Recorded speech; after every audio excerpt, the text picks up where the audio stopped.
Board of Appeals meeting. I guess staff has some announcements. Just a couple things, Mr. Chair. So first of all, I'm very happy to say that our new building commissioner, Eric Tardif, he started today. It's his first day working in Westford. He comes from Needham with a lot of years of experience, and we'll certainly be bringing him to a future meeting of yours so you can be introduced. I think it's good that you folks develop a good relationship. And then the town was notified that we'll be receiving a housing choice grant in the amount of $106,000, and that's to hire a consultant to help us conduct a Route 40 corridor study. So if you remember, there was a resolution at the 2023 annual town meeting.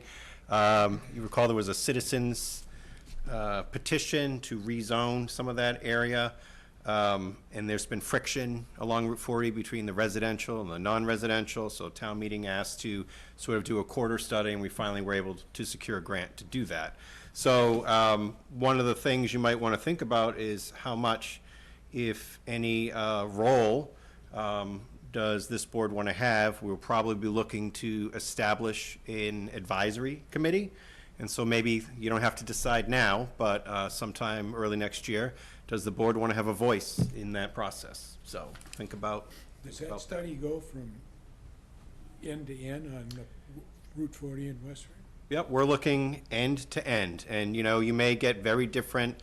Some areas, the outcome may say, hey, this status quo is great. Other areas, it may say, we need to, come up with some recommendations or options, and maybe there are a collection of uses that might have less nuisance value for abutters, but it's also an opportunity.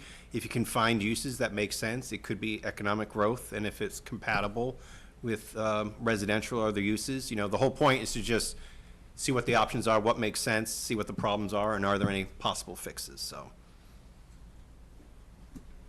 and that's all I have, Mr. Chair. Okay. Because we're down to only 5 members, we're going to seat Jeff and Dave tonight, and usually alternates. And the first item is 125 Concord Road. Mr. DeCarolis, you're up. I have a motion to open the public hearing. So move. Second. All those in favor? Aye. If you guys Mr. probably...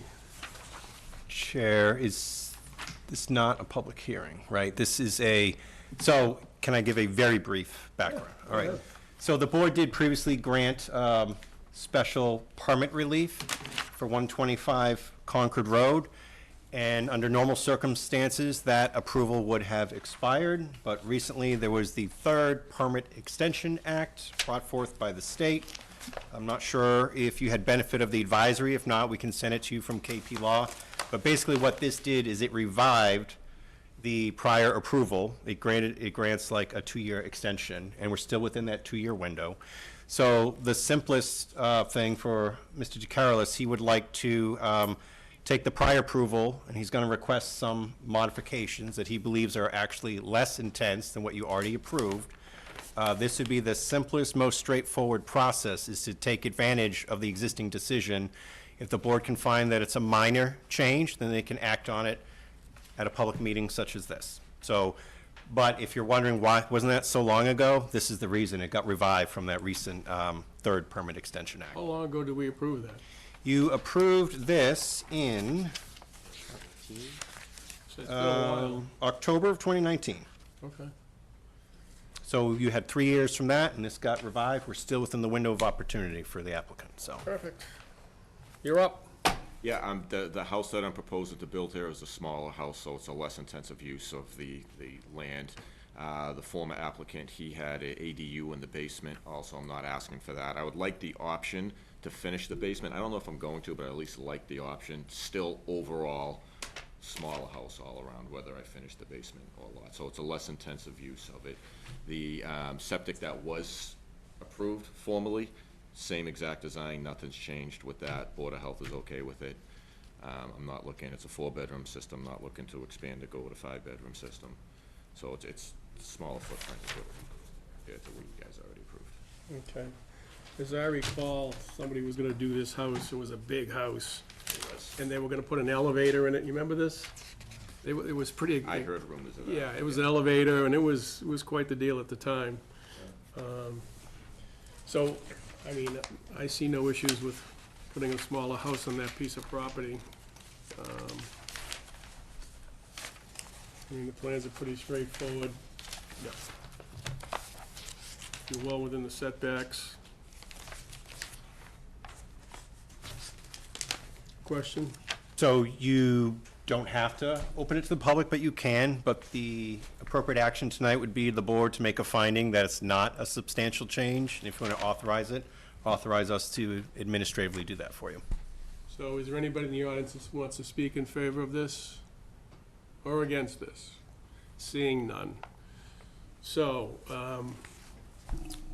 we need a finding that this is a minor modification to the plan that had been approved before. Do we have a motion for that? So moved. Second. Jeff? Yes. Jimmy? Yes. Dave? Yes. Dan? Yes. And I'll also vote yes. So, And to just authorize us to administratively approve it. so authorized. Okay. We're all Thank you, set. sir. Thank you very much for Okay. that, and thank you for taking me first. Appreciate it.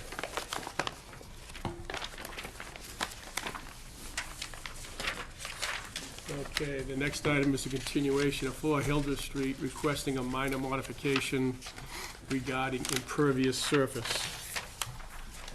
I see Attorney Erickson here. Thank you, Mr. Chair, members of the board, good evening. For the record, Attorney Kevin Erickson on behalf of the property owner. I was not able to make the last meeting, which I'm sure you all feel the same as unfortunate, right? But I'm here this evening. Always happy to see you. So, that said, I know our engineer from Hancock was here and had gone over the delta in the impervious from the proposed plan to the final existing conditions. I also understand he went into some pretty good detail as to the calculations and the impact on drainage or lack thereof, as the case may be. So I won't spend a significant amount of time talking about that, except as to say that we stand by our engineer's analysis there, as well as the documentation submitted to the record by Hancock. I do want to touch quickly on a couple of items that may not have been discussed at the last meeting or discussed in much detail. The first is that the condition in the special permit actually doesn't require precisely 2,800 square feet of impervious area as a maximum. Instead, the permit requires that an as-built be submitted prior to occupancy to, quote, ensure consistency with the initial plan. So in the context of development and plans, our position is consistency is used to refer to similarity and compatibility as it is. We use consistency colloquially that way all the time, as not a synonym to precisely, but rather, similar and consistent. It is worth noting that lot coverage and impervious area are not items that are regulated under the zoning bylaws in residential zoning districts, RA zoning districts. There's no max lot coverage in an RA zoning district. So typically, that wouldn't be something that would come up in the board's purview necessarily. So why did it come up in this instance? Well, you remember during the hearing, there was a lot of talk about drainage. So what we had Hancock do was take a look at the existing conditions as it pertained to impervious and what the proposed would be, and analyze what the drainage impact of that change would be. So given that the impetus behind analyzing the impervious in the first place had to do with drainage, it stands to reason that the analysis for determining whether or not the plan is consistent with the initial proposal has to do with the drainage analysis. And as Hancock noted, there's a de minimis increase almost to a rounding error. One other point that I wanted to make that may have got brought up at the last meeting, but I wanted to reiterate it. This board does retain a level of security as it pertains to this lot and drainage. The condition in the special permit that permits the board to look at this lot within a year after issuance of occupancy is still well in effect. In fact, the occupancy hasn't been issued yet. So if there were a drainage issue within that year after the issuance of occupancy, it's incumbent upon the property owner to work with engineering to rectify that issue.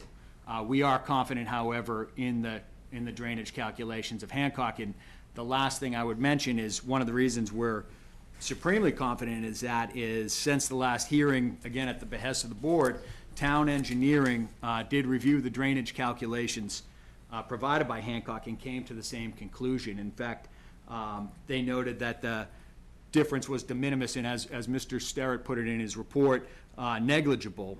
He also noted that the model that Hancock used was extremely conservative. And so even under, those conservative conditions, he concurred that essentially the delta was what the engineers would normally consider a rounding error, because they were looking at it to the hundredths as opposed to the tenths. So based on all of this, we believe there's plenty of information pertaining to the drainage at this point that's been reviewed by the third-party independent town engineering to determine that the final as-built is consistent with the original plan, and we're asking that this board authorize the release of the occupancy certificate. So I have a question for staff. I guess this might be addressed to. This house is gonna be sold. It's not gonna be the same owner. Correct. So how does that come into play with this 1-year look back? The owner would be obligated. The owner, the heirs are assigned to this, they would inherit that condition as well. So if I buy that house, I'm gonna inherit that 1 year, That is correct. okay? As long as somebody's inheriting it, I don't care who it is, It's tied to the land okay? of record. For the members of the board, I'm sure you saw this, it just came today. This is our town engineer's results of the drainage on that lot. And as Mr. Erickson stated, it's identical to what their engineer came up with. It's basically, like I said, a rounding error. There should be no impact with the fact that the impervious area is 400 square feet greater than was on the plan. And you're correct, it was not an order of condition, but a plan was submitted, and we live and die by the plan. So, going forward, that's what we have to do. So, does anybody have any questions? Pretty straightforward.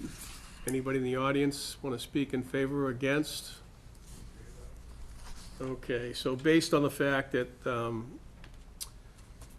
the runoff and water in this property is not going to change because of the way that everything was built, I guess it would be my suggestion that we declare this a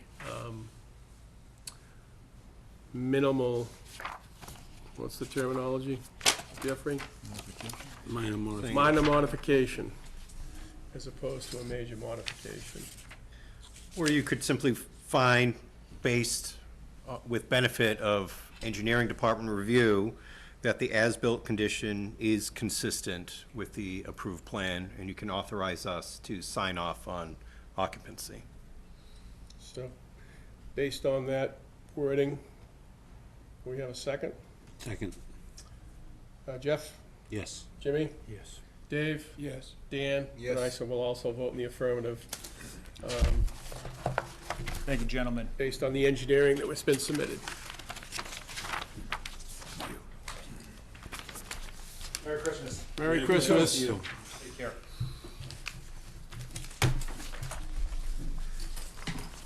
Okay, next order of business is 6 Craig Circle.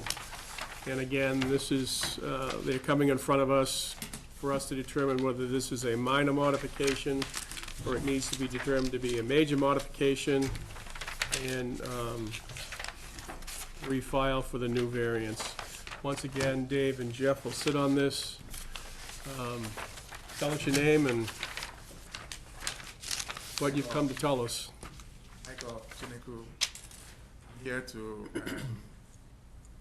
petition and to hear from you what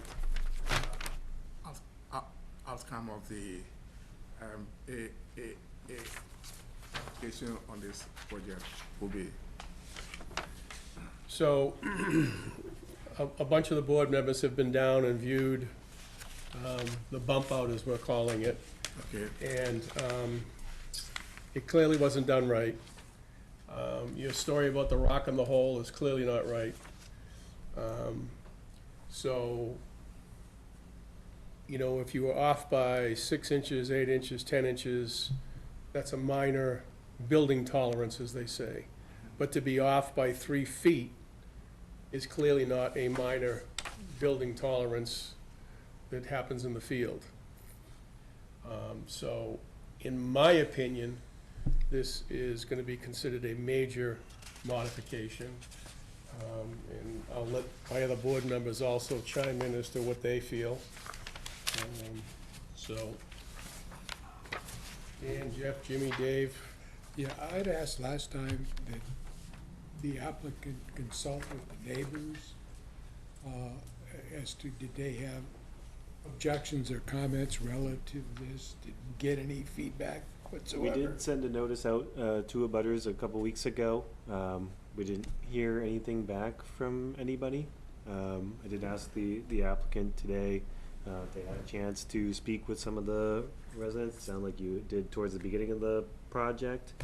Have a conversation with the immediate abutters. Yes, Haven't had any issues. no issues.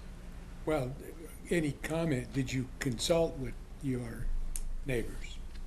Yeah, so we went in, we introduced ourselves, we mentioned to the opposite resident, and then I think 9 and 8, but we didn't really have any negative a comment. I think, and I also did not ask any of them to be here, as I mentioned. Well, I guess I thought I made it fairly clear that the burden was on you to solicit their buy-in to this situation, and it sounds to me like that has not happened. No, okay, it was my understanding that you wanted me to introduce myself to them and also to find out from there how this project will affect them.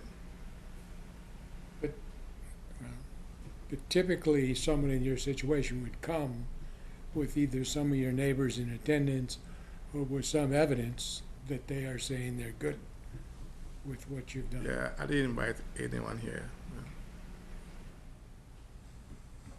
I think that you failed to meet that burden, in my judgment.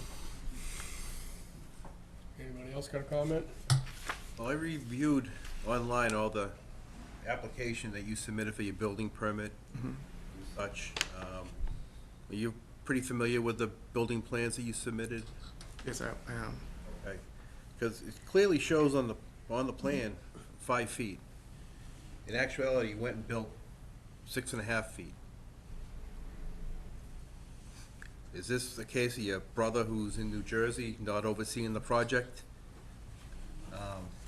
Like I said, there's a lot of things, and there's some discrepancies on values. All these documents are online Yeah, so. that I reviewed, and it's like, in my opinion, you submitted a set of plans and then did what you wanted. And that's not how the process is supposed to work. I appreciate that, but are you referring to the bumper? I mean, that's why we're here, because you came to us originally Yes. to get relief for that bump out. You were off by 3 feet. So the rest of the additions are all set. It's this bump out which is causing the problem. Yes, and it was due to the rock, and you said there was no rock in there. There's no way I can, Did you see the rock? I saw the rock. I saw the rock. I saw the foundation. Yeah. I don't know where this rock was. You could clearly see how the foundation was, and it was poured with steps, that you had a mason or somebody block in where the steps were with concrete block to make a level foundation that this bump No. out is built on. We dug 4 feet down, Underneath on- where the granite steps are? both sides, yes, both sides and in the front. We dug it all down. Yeah, but I think what Dan's saying is, you poured the foundation, a full foundation for the bump out. in front of that, on the street side, you also poured steps. Then you blocked in the steps to build a bigger bump out on top of it. No. No. Initially, we were going to pour concrete for the steps. Initially, Yeah, yes. But then we changed that to the granite stones. But then in front of the stairs, we have 4 feet, or we have to go down enough. According to the drawing, we have to go down for the first level. I'm a little confused here. We didn't So when we didn't extend it after the fact. well, you clearly did. You can see it. If you stand at the sides and look, you see the foundation, and you see the zigzags of the steps, and you see the blocks. 3 members have been there and looked at it. Yes. So down is, underneath is where the issue is, not on top of it. We have to come up, right? So on the side, we have the building blocks on the side, right? And then on the front is where we change that to granite stones. It was going to be steps. Anybody else have any comments? So, in my mind, I still think this is a major modification to a set of plans. So, unless you can prove otherwise to me, I think this needs to come back for another variance for the correct as-built that is there now. And I don't know how anybody else feels, but that's my opinion.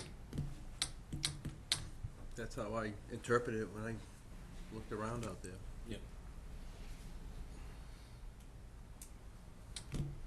So,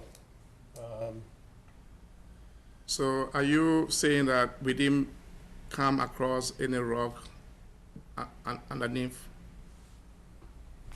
the whole issue is you built too much. I built too much. I acknowledge that, and I'm saying that Okay. we encountered a problem, so we have to go around it. You can't do that. You submitted a set of plans to us and asked us for forgiveness for the front yard setback. We gave it to you. Then you came along and took more than you were supposed to. You can't do that without consulting staff, the building department, coming back to us for a modification, something. You just can't arbitrarily do it in the field and think that we're gonna say, oh, that's great.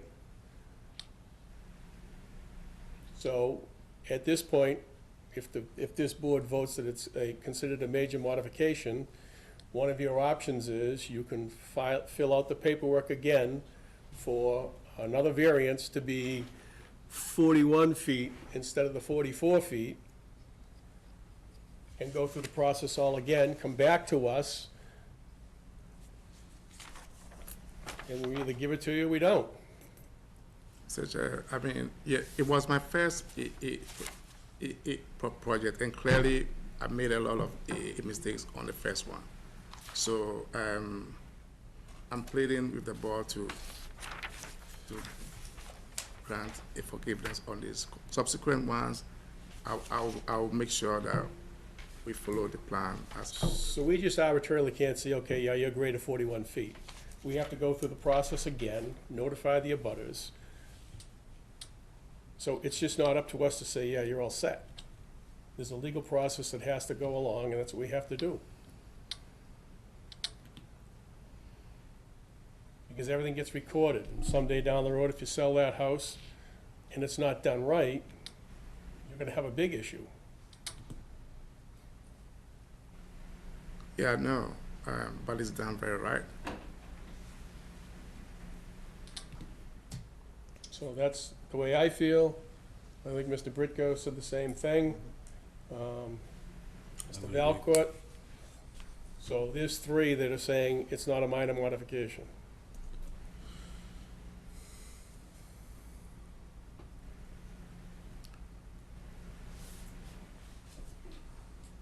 Jeff, you have a question, comment? No, I just, in terms of the applicant, so first, it would be good to get a vote at some point, but I'm just, to give the applicant some direction. If they find that it's not a minor modification, that really gives you two options. You can either make changes to what you have already built to be consistent with their prior approval, or you come back to the board for a new public hearing process for a special permit that seeks the relief that you now need that hasn't been granted yet. So it's either make it match what they approved, or come back and ask for more relief. Those are the two, unless I'm missing something. All right. So, can we have a motion to consider this to be not to be a minor modification? So moved. Second. All those in favor? Aye. Aye. Aye. Okay. So you understand what you have to do now? Yeah. Okay. Call these guys, they'll help you. Get all the paperwork done and come back. All right. Thank you. Merry Christmas. Merry Christmas.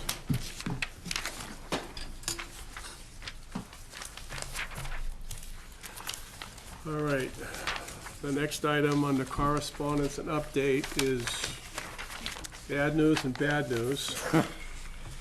Well, We're not gonna be happy about this, I don't know if everybody read it or not, but I'll let staff give it to us in a nutshell, after all of our hard work. Yep. So under the Affordable Homes Act, there were some modifications to accessory dwelling units. Now there's a category of protected use ADUs, created under the Affordable Homes Act. And it's going to do a couple things, and it'll take effect on Groundhog Day, February 2nd, 2025. Essentially, any lot that allows single-family use will have the option to have either 50% of the gross floor area or 900 square feet, whichever is less, to be able to have a ADU as of right. So if you have a smaller home, let's say 1,500 square feet as an example, you can have a max of 750 square feet by right under this new regulation. If you had a larger home, you'd be capped at 900 square feet. If you were, say, a 3,000 square foot house or something like that. They have some draft regulations out for public comment. They have a couple webinars that they were recorded and are available on their website, as well as a presentation that they go through for that. Just a couple things to highlight from that. Again, so anywhere where single-family residential use is allowed, not only as of right, but also by special permit or even variance. So in Westford, where use variances are allowed, that's essentially the entire town. Protected use ADU could be allowed as of right if it checks the state's boxes. technically not the floodplain district, but other than that, or CRs, but, And it can be freestanding, yep, or it can be attached to a residence, Correct. yep. and there doesn't have to be owner-occupied qualifications anymore. Doesn't need to be owner occupied if it fits within the box. It does not, neither unit has to be occupied by the owner. Couple other things of note from there. So if you had ADU created by special permit and it required owner occupancy, you can no longer enforce that requirement if it fits within the state's box of 50% of the gross square footage, 900 square feet. If you had a larger one, like a 1,200 square foot ADU, for instance, you could still have that requirement enforceable. So I guess moving forward, it'll be kind of a policy question of whether or not we still want to have that kind of requirement for larger ADUs or not. Are you going to have that requirement on someone who has a 1,000 square foot ADU versus someone who has a say 600 square foot ADU. I don't know, that's a discussion point. Wait, did you go over the double ADUs? That's next. Additionally, if someone had in the past a, say 1,200 square foot ADU, and they got approval for it from the board, they can now come in with a 900 square foot ADU, say 900 square feet is the square footage they could have, and they could get that as of right. So they would have still the 1,200 square foot ADU, plus the protected use ADU that they can get as of right with just a building permit. So you would have a primary structure, say a single family, a ADU, that's the 900 square foot that was allowed by right, and the previously approved 1,200 square foot ADU by special permit. Now, can someone come in and get one 900 and then come back next year and get another 900? They would have to get a special permit for a second one in that circumstance. Let's build some apartments. Well, here's some of the things that the building officials are gonna be struggling with these ADUs. Utilities, they have to be their own utilities, come from the buildings. HERS rating for these units are gonna be difficult to achieve because of the small square footage. Usually it's easier to achieve the HERS rating numbers when you have a larger building, larger square footage. So that's gonna be a challenge. If it's a standalone, what's the building separation? 5 feet minimum, 10 feet? Who's gonna make that call? Building numbering for 911, okay? Building access, again, for 911. You know, grandma lives in one of these and needs the ambulance and had a very snowy winter, you know, I mean, and so, of course, these are only a few of the questions that are being raised Yep. on the building official side, and So the I don't- timing of town meeting being March, we did chat with the planning board at their meeting on Monday, did feel it would be more appropriate to consider for a special town meeting, even though there's a larger gap between when the regulations become effective in February, to make sure we're able to think through some of the issues like you're raising, along with any other ones. Be able to ensure we can try to get a draft bylaw that can address those versus trying to rush to get something for March and maybe miss out on some of these things. So you're thinking we want to get a draft bylaw that encompasses all of this from the state and our own, Yes. Flavor for it, yeah. So, and right now, of course, we did amend our ADU section of the bylaw to remove the percentages and all that, and 900 square feet. And we even allowed for the detached, but now there's a question: do you want to allow ADUs greater than 900 square feet or not? Because if they're all 900 square feet or less, there's a good likelihood that the vast majority may be protected use ADUs, unless it's a truly modest home, which this board has seen, because they've had to grant, back in the day, variance relief to just have even a 500 square foot dwelling, which is one of the reasons we amended the bylaw to allow for that 900 square feet. Yep. So there will be some policy questions, and Joe alluded to some of them, but we just feel like, given that the regulations won't be finalized until Groundhog Day, when the law is in effect, we think it makes more sense to wait till the fall, because anyone can come in and file under state law anyhow, regardless of what our zoning bylaw says.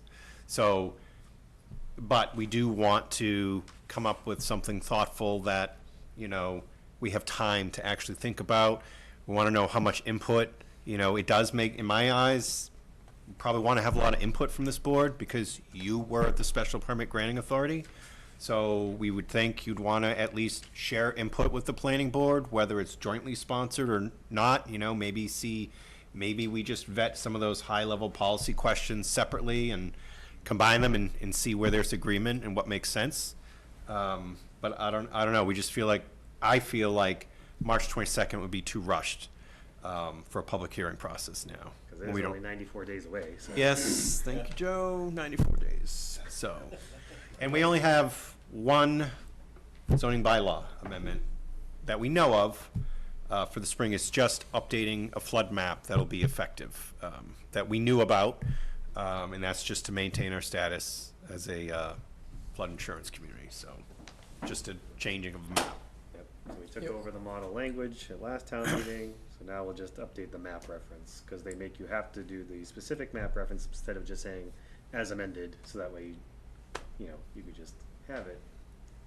I'm just backing up to the address thing that we're talking about. Do we know today if we approve an ADU, do they get a separate or a different address, or is it the same address? So everything goes through the E911 committee, which has building commissioner, fire, and police department representation. So they kind of look case by case basis what makes sense. I do think they do have some different numbering to aid, but you would actually be more familiar, Dan. It could get a little dicey. Say it is wintertime and it's detached and it's behind and I think it's easier if it's attached, it would just be the same number. yeah. When you have a detached. I know from a You utility can't- you perspective, can't- like you were mentioning, that causes challenges on the utility side as far as Yeah. bringing a new service or an additional service and stuff like that, And you know. septic is obviously going to be an issue in Westford. Anyone will still have to meet Title V requirements, so that'll be a limitation for a number of folks, I'm sure. Yeah. And we probably would anticipate people coming in to get variances from side and front setbacks and back, right? To put these ADUs in? So we still believe that they will have to comply with all the dimensional setback criteria. But you did raise a good question. Is there could be challenges with trying to impose a minimum separation distance, because they're kind of a protected use. I don't know, we would have to work with council on that. I don't know that we could, I know in some sections of your bylaw, it may say you should have a 20-foot separation distance between certain structures. I don't know that we could do that with a protected use ADU. I thought it was 10 feet. I could be wrong. It was because we had someone come in That was, down off 27. oh, but it was also, yeah, but our bylaw also says something like structures within 10 feet may be deemed to be considered one structure or something. So that's like not very helpful. But it was it Stone Ridge where they had the trellis, the connected via like some trellis or something? And when they got rid of it, the buildings proper were not like the 20 feet separation, so they had to get relief for that, I thought. What about like the ones down on Broadway, the old Parents Market? 5 feet apart, and part of their approval was they had to do residential sprinklers inside. That's right. And I think the state is You gonna. gotta put this off to the 2 years away at that town meeting. Jesus. Unintended consequences. Oh, my I God. do think the state's gonna be taking a look at what you ultimately decide are going to be regulations, that you're not going over and above what you may for, say, a single-family house. Like if all of a sudden you're deciding, oh, these need site plan review or something like that. Well, you don't require that for a full single family, so why are you doing it for an accessory dwelling unit? So I imagine there'll be scrutiny at that level as well. Yeah. Okay. Happy news, yes. Happy holidays. Definitely lots to think about. But we have some time if we're gonna go to the fall. Yeah, I think Ish. you definitely need to go to the fall. How long did it take the last time we rewrote those ADU laws? It was quite a long time, wasn't it? It only felt that way. It wasn't that long. It was what? Was it? That was in 2022. And that town meeting that was special town meeting in 2022. I mean, I don't think we rushed. I think we kind of just brought it up with you folks. We didn't have a deadline or a law coming into effect February 2nd. But I think we kind of took the 6 to 8 month leisurely approach back and forth with council. So we just don't want to rush. Yeah, absolutely not. Okay. Anybody have any questions? No. Other than that? All right, I guess we need a motion to adjourn the meeting. So move. Second. All those in favor? Aye.